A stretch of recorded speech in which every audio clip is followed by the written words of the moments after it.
रहमान रहीम। अस्सलाम वालेकुम dear student, welcome to my channel pathway to success. आज हम एक नया चैप्टर स्टार्ट करने जा रहे हैं।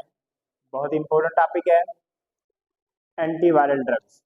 तो आज जिस तरह हम कोई भी टॉपिक स्टार्ट करते हैं, पहले उसकी बेसिक फार्माकोलॉजी स्टार्ट कर रहे होते हैं और फिर आहिस्ता आहिस्ता जो है ना मेन टॉपिक की तरफ, यानी उसकी मैकेनिज्म ऑफ एक्शन, उसकी ड्रग्स की क्लासिफिकेशन वगैरह, ये आहिस्ता आहिस्ता जो है ना हम स्टेप बाय स्टेप जो है पढ़ रहे होते हैं। बेसिक फार्माकोलॉजी पढ़ने का मकसद सिर्फ यही होता है कि आप लोगों को उसके बारे में बेसिक जानकारी होगी तो ही आप कोई भी टॉपिक अच्छे तरीके से समझ पा रहे होंगे। तो आज हमने पहले एंटीवायरल ड्रग उसका बेसिक इंट्रोडक्शन देखेंगे, उसके बाद जो है ना हम क्लासिफिकेशन और फिर आहिस्ता आहिस्ता जो है ना नेक्स्ट मेन टॉपिक की तरफ मूव कर रहे होंगे। तो हम इस टॉपिक की तरफ स्टार्ट करते हैं। तो सबसे पहले बेसिक इंट्रोडक्शन में हम एंटीवायरल ड्रग को देखते हैं। तो सबसे पहले हमें वायरस का पता है, वायरस क्या है। तो वायरस इंट्रासेलुलर पैरासाइट है। तो पैरासाइट वही माइक्रोब्स होते हैं जो किसी भी होस्ट के ऊपर डिपेंडेंट होता है, उससे होस्ट की ही न्यूट्रिशन वगैरह को इस्तेमाल करते हुए अपना जो है ना वो क्या कहते हैं कि अपनी न्यूट्रिशन के तौर पर उसको इस्तेमाल कर रहा होता है। तो इसलिए हम पैरासाइट बोल रहे होते हैं इसको कि ये इंट्रासेलुलर किसी भी ह्यूमन बॉडी के अंदर या किसी भी सेल के अंदर ये मौजूद होता है parasite, and depend upon the whole cell for the food growth and multiplication. तो हमने पहले बैक्टीरिया के बारे में या फंगस के बारे में पढ़ा था। तो वो जो है ना क्या कर रहे थे कि वो अपनी ग्रोथ वगैरह ये खुद ही स्टार्ट कर रहे थे। लेकिन इस केस के अंदर हम देख रहे होंगे कि जो वायरस होगी वो किसी भी होस्ट के सेल को इस्तेमाल करते हुए, उसी की ही न्यूट्रिशन को इस्तेमाल करते हुए अपने फूड वगैरह के तौर पे उस न्यूट्रिशन को इस्तेमाल कर रही होगी और उसी से फिर उसकी ग्रोथ का प्रोसीजर और बाकी जो ना मल्टीप्लिकेशन, यानी एक से ज़्यादा मल्टीप्लाई होना है, तो होस्ट के सेल के ऊपर ही मुकम्मल तौर पे डिपेंडेंट होती है। और दूसरा पॉइंट इसके बारे में है, दे do not have enzyme necessary for the synthesis of protein and nucleic acid. यानी जिस तरह हमने बैक्टीरिया फंगस के अंदर हमने देखा उस केस के अंदर कि उनके अंदर मौजूद था, वो खुद ही अपनी प्रोटीन वगैरह की न्यूक्लिक एसिड की सिंथेसिस खुद करवा रहे थे। लेकिन इस केस के अंदर वायरस के अंदर हम देख रहे हैं कि ये मुकम्मल तौर पे डिपेंडेंट होता है होस्ट सेल के ऊपर। तो इसके अंदर वो नेसेसरी एंजाइम की कमी होती है, यानी ये एंजाइम मौजूद नहीं होता जो कि इसकी प्रोटीन की सिंथेसिस वगैरह को या न्यूक्लिक एसिड वगैरह की सिंथेसिस करवा रहा हो। तो ये जो है ना एंजाइम इसके अंदर नहीं मौजूद होता। तो इसी वजह से ये जो है ना होस्ट के सेल के ऊपर मुकम्मल तौर पे डिपेंडेंट होती है। उसके बाद नेक्स्ट पॉइंट है, वायरस मल्टीप्लाई बाई किस प्रोसेस है, कॉम्प्लेक्स प्रोसेस है, नंबर ऑफ स्टेप से गुजरना पड़ता है। आप आगे जो है ना इसी मल्टीप्लिकेशन के प्रोसेस को हम जो है ना फर्दर 6 से 7 8 जो है ना स्टेप के अंदर हम पढ़ रहे होंगे कि किस तरीके से यानी स्टार्ट से एंड तक जो है ना मल्टीप्लाई हो रहा होता है और नॉट अ बाइनरी जो है ना प्रोसेस के जरिए से ये जो है ना क्या कहते हैं मल्टीप्लाई नहीं हो रहा। तो आगे हम नेक्स्ट स्लाइड के अंदर इसको देखेंगे। They do not cellular organization, यानी इसकी अपनी ऑर्गेनाइजेशनल सेल की ऑर्गेनाइजेशन इसकी अपनी नहीं होती। इसको मुकम्मल तौर पे होस्ट के सेल की ही मशीनरी को ऑर्गेनाइजेशन को इस्तेमाल करते हुए अपनी ग्रोथ वगैरह का, अपनी मल्टीप्लिकेशन या न्यूट्रिशन वगैरह को हासिल करने के लिए मुकम्मल तौर पे होस्ट के सेल के ऊपर डिपेंडेंट करना होना होता है। उसके बाद they have only one type of nucleic acid, और इसके अंदर जो कि न्यूक्लिक एसिड की टाइप होती है एक ही टाइप की होती है, या तो डीएनए टाइप होगा या आरएनए टाइप होगा। तो दोनों एट ए टाइम एक वायरस के सेल के अंदर मौजूद नहीं होगी। तो अब इसी स्ट्रक्चर की बेस पे, यानी जो न्यूक्लिक एसिड इसके अंदर पाया जाता है उसकी बेस पे अगर हम वायरस को टाइप मतलब उसको डिवाइड करें तो 2 टाइप के हम पढ़ सकते हैं। एक होगा डीएनए वायरस होगा और एक आरएनए वायरस होगा। तो इसके नाम से ही पता चल रहा है कि जिसके अंदर डीएनए वाला न्यूक्लिक एसिड होगा उसको हम डीएनए वायरस बोलेंगे, जिसके अंदर आरएनए होगा उसको आरएनए वायरस बोल रहे होंगे। तो DNA virus depend on the host messenger RNA polymerase enzyme के ऊपर डिपेंड करता है। इसके लिए अपना मैसेंजर आरएनए तैयार करने के लिए इसको मुकम्मल तौर पे होस्ट के सेल के ऊपर डिपेंडेंट होना होता है। उसके ऊपर डिपेंडेंट होके मैसेंजर आरएनए पॉलीमरेज एंजाइम को इस्तेमाल करते हुए ये अपना मैसेंजर आरएनए जो है ना ये प्रोड्यूस कर रहा होता है, बना रहा होता है। उसके बाद आरएनए वायरस जो होता है use their own enzyme for messenger RNA. इसके अंदर एक रिवर्स ट्रांसक्रिप्टेज एंजाइम मौजूद होता है जो कि क्या करता है, वो डीएनए से आरएनए बना रहा होता है, यानी ये रिवर्स कर रहा होता है। हमने ये पढ़ा कि डीएनए से आरएनए बनता है। अब यहाँ पे क्या है, क्योंकि ये रिवर्स यानी उसके नाम से पढ़ रहा है, आगे पढ़ने वाले हैं तो उसके नाम से ही पता चल रहा है कि ये रिवर्स प्रोसीजर कर रहा है कि आरएनए से डीएनए बना रहा होता है। तो ये खास तौर पे रेट्रोवायरस के केस के अंदर हम देखें, ये रेट्रोवायरस जो है कि स्पेसिफिक टाइप की वायरस है। तो a type of virus of RNA virus, यानी इसके अंदर जो न्यूक्लिक एसिड की टाइप पाई जा रही होगी वो आरएनए टाइप होगी। तो इसीलिए क्या हो रहा था कि ये जो रेट्रोवायरस जो है ना बेसिकली काज क्या कर रही है, एड्स वगैरह की जो है ना ये काज के अंदर ये रेट्रोवायरस शामिल होता है। अब इसके अंदर जो है ना हमने देखा कि आरएनए वायरस पाया जा रहा है। तो आरएनए क्या है कि इसके अंदर एक वायरल एंजाइम पाया जिसको हम रिवर्स ट्रांसक्रिप्टेज एंजाइम बोल रहे हैं। अब इसने क्या करना है, नॉर्मल प्रोसीजर तो यही हमने पढ़ा हुआ है ना कि डीएनए से आरएनए बन रहा होता है, लेकिन यहाँ पे हमने देखा कि इसके अंदर आरएनए वायरस यानी आरएनए का जो है ना न्यूक्लियस पाया जा रहा है। तो अब ये क्या होगा कि ये रिवर्स प्रोसीजर करेगा, आरएनए से डीएनए बन रहा होगा। तो इसी वजह से हम इसको रिवर्स ट्रांसक्रिप्टेज एंजाइम यानी एक रिवर्स प्रोसीजर चल रहा है। नॉर्मल प्रोसीजर हमने पढ़ा डीएनए से आरएनए का बनना, अब यहाँ पे आरएनए से दोबारा जो है ना डीएनए बन रहा होगा, इन्वॉल्व इन रेप्लिकेशन।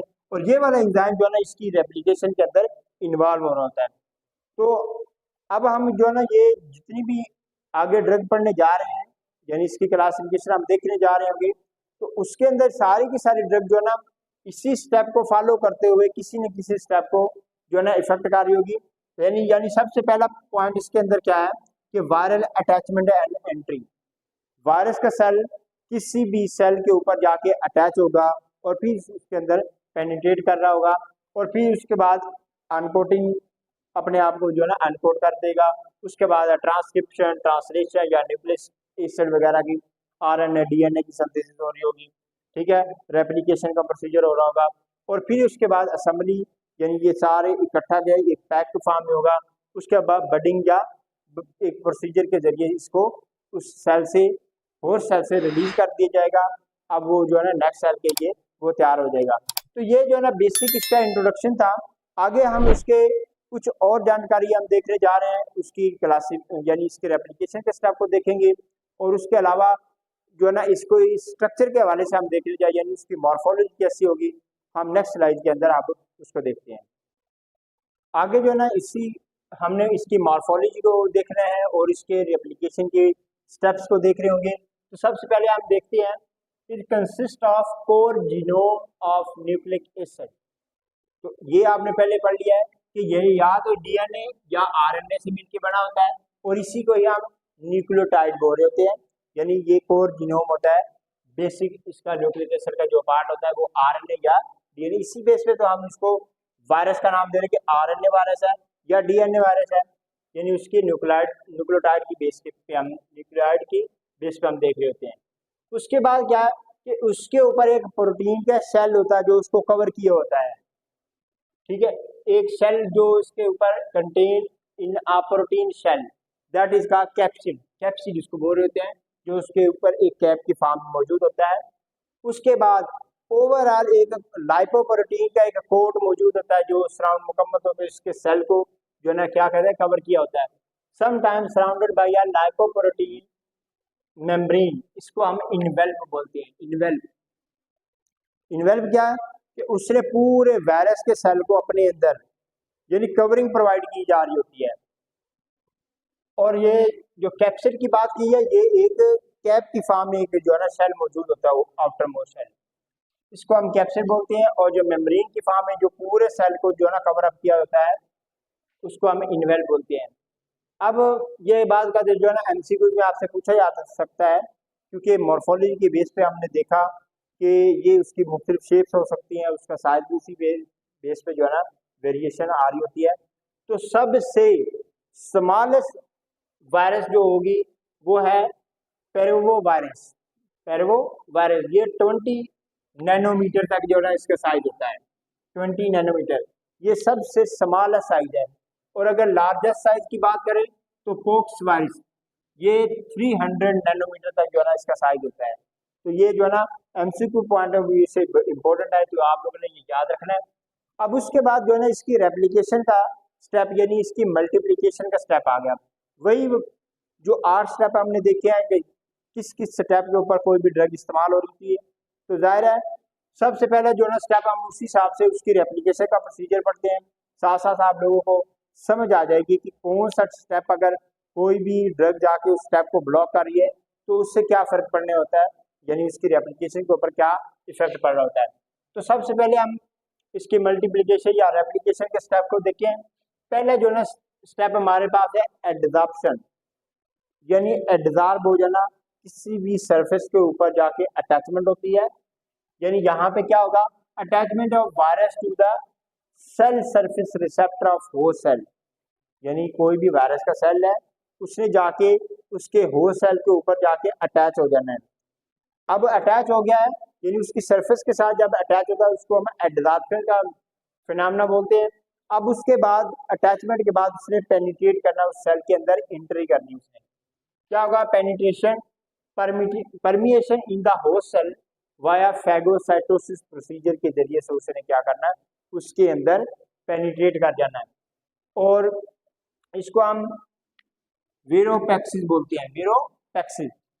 अच्छा, अब उसके बाद जब वायरस जो है ना किसी भी सेल के अंदर एंट्री होगी उसकी, अब क्या होगा, नेक्स्ट होगा उसकी अनकोटिंग, यानी उसके ऊपर जो कोटिंग है ना, कैप्सिड की कोटिंग वगैरह, इसको जो है ना क्या होगा कि ये ब्रस्ट हो जाएगी, ओपन हो जाएगी, यानी unquote of outer layer that is का कैप्सिड, यानी ये कैप्सिड की जो लेयर होगी इसको जो है ना ओपन किया जाएगा, उसमें से न्यूक्लिक एसिड जो होगा उसके अंदर वो रिलीज होके उस होस्ट सेल के अंदर इंटर हो जाएगा।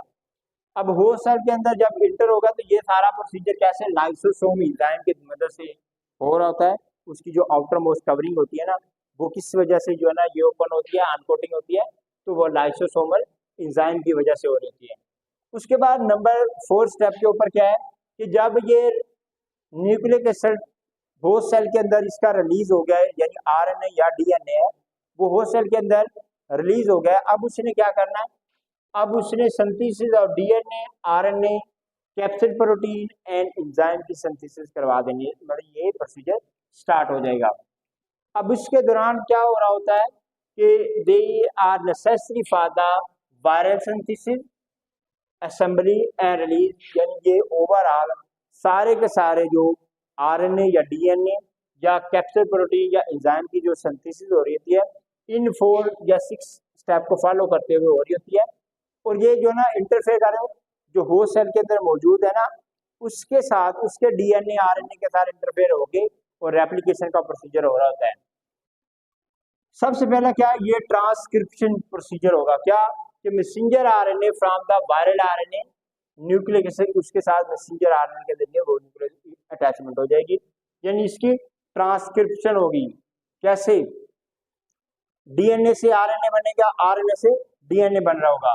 उसके बाद है ट्रांसलेशन, ट्रांसलेशन में प्रोटीन की सिंथेसिस होती है, तो इसमें क्या है, messenger RNA into earlier protein, यानी प्रोटीन की सिंथेसिस का प्रोसीजर इनिशिएट होगा, responsible for initiation maintenance of synthesis of viral component, यानी उसके जो प्रोटीन के कंपोनेंट है उस हिसाब से जो है ना ये उसके लिए रिस्पॉन्सिबल होता है, यानी ट्रांसलेशन प्रोसीजर के जरिए उसमें ये प्रोटीन की सिंथेसिस का प्रोसीजर होगा। उसके बाद है रेप्लिकेशन। अब यहाँ पे क्या है, यानी एक डीएनए से दूसरे डीएनए में, यानी 1 से 2 के अंदर कन्वर्ट हो रहा होता है, आरएनए से डीएनए बन रहा होता है, फिर उसके बाद रेप्लिकेशन उसी तरीके से प्रोसीजर हो रहा होता है, और ये वायरल न्यूक्लिक एसिड के अंदर मौजूद मतलब ये प्रोसीजर हो रहा होता है। उसके बाद क्या है, सिंथेसिस ऑफ स्ट्रक्चरल प्रोटीन, ये आपको बताया कि ट्रांसलेशन प्रोसीजर के जरिए से ये जो है ना स्ट्रक्चरल प्रोटीन बनेगी, न्यूक्लिक एसिड की रेप्लिकेशन होगी। अब ये सारा प्रोसीजर जब कंप्लीट हो जाएगा तो उसके बाद क्या होगा कि अब इसको असेंबली यानी एक पैक की फॉर्म में उसको तैयार किया जाएगा, असेंबली यानी इकट्ठा किया जाएगा। अब क्या है, अब उसकी पैकिंग हो जाएगी, उसके बाद मिच्योर इसको यानी म्यूचुरेशन हो जाएगी। जब पैक हो गया उसके बाद जो है ना वो सेल से रिलीज आउट हो जाएगा, एस्केप आउट हो जाएगा।